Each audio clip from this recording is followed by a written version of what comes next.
Saan nga ba galing ang tubig na ginagamit naming pang-inom, pangluto, panghugas, panglinis, pangligo at kung ano-ano pa dito sa barko? Saan pa ba kung hindi? Sa dagat rin mismo. Yes, tama kayo nang narinig guys. Dito kami kumukuha ng fresh water sa seawater. At sa video na to guys, ipapakita ko sa inyo yung makinarya na nagka-convert ng seawater to fresh water. At ito ay ang fresh water generator. Ipapakita ko rin sa inyo guys yung basic principle at yung process kung paano kinonvert ang seawater to fresh water. Nagsisimula ang lahat guys dito sa aming sea chest. Dito nagsasaksyon ng seawater ang aming freshwater generator ejector pump at dinidischarge naman papunta doon sa freshwater generator.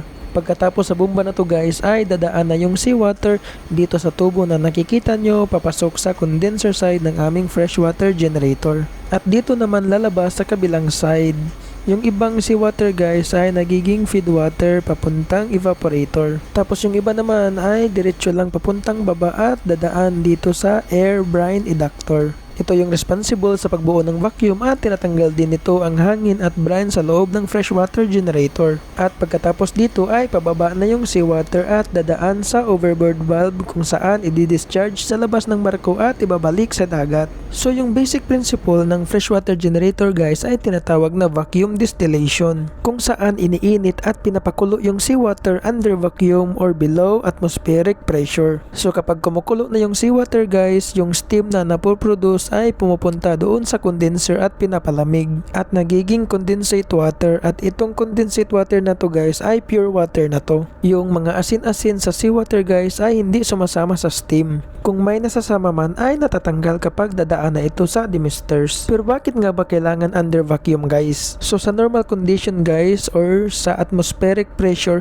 kailangan nating initin at paabutin ng 100 degrees Celsius yung fresh water bago kumulo at 102 degrees Celsius naman yung seawater bago kumulo. Pero kapag under vacuum guys or below atmospheric pressure ay kaya natin itong pakuloyin below 100 degrees Celsius. So kung nakikita nyo guys yung vacuum sa loob ay 0.09 megapascal or katumbas ng 90% sa full vacuum. At ito ang ginagamit namin guys para kumulo yung seawater sa loob ng evaporator. Ito yung jacket cooling water ng aming main engine. At yung temperature nito guys ay in between 80 to 85 degrees Celsius lang. Pero kahit hindi umabot sa 100 degrees Celsius yung nagpapainit sa seawater natin ay kung makikita nyo sa sight glass dito na nag-start ng kumulo yung seawater sa loob. At yan ay dahil sa vacuum.